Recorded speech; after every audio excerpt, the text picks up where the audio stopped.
அந்த நாள் ஆசிரியர் இறை படைப்புகளின் நோக்கத்தை விளக்கினார். அவரது வார்த்தைகள் மிக தெளிவாக இருந்தன.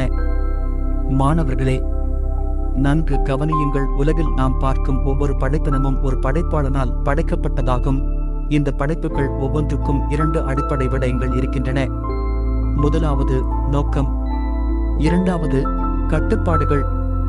இந்த இரண்டும் எப்போது ஒரு படைப்பினத்திடம் இருந்து அகற்றப்படுமோ அப்போது அதன் அழிவு நிச்சயம். உங்கள் உடம்பில் உள்ள எந்த ஒரு உறுப்பையும் சற்று பாருங்கள். இந்த ஒவ்வொரு உறுப்புகளுக்கும் ஒரு நோக்கம் இருக்கிறது. மட்டுமல்ல, அந்த உறுப்புகள் சீராக கட்டுப்பாட்டுடன் இயங்குகின்றன. கண்கள், நான் சத்தங்களை கேட்கப் போகிறேன் என்றாலோ, அல்லது இதயம் 1 மணி நேரம் ஓய்வெடுத்துக் கொண்டாலோ என்ன நடக்கும்?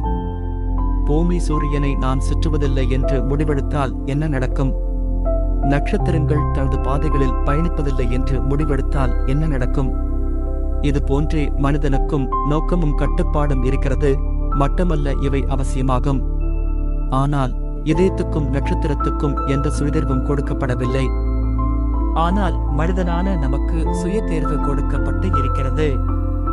ஒருவேளை மனிதர்கள் அனைவரும் இறை கட்டளைகளின் அடிப்படையில் நடந்து கொண்டால், இதயமும் பூமியும் எப்படி குழப்பம் இல்லாமல் செயல்படுகிறதோ அதுபோல மனித வாழ்வும் மாறிவிடும். அவ்வளவுதான் என்றார். அவரது இந்த வார்த்தைகள் எனது உள்ளத்தில் இருந்த கேள்விக்கு அழகான பதிலாக அமைத்துவிட்டது. அதாவது, இறை கட்டளைகளை முழுமையாக பின்பற்றுவதில்தான் தீர்வு இருக்கிறது என்று சம்பூர்ணமாக விளங்கியது.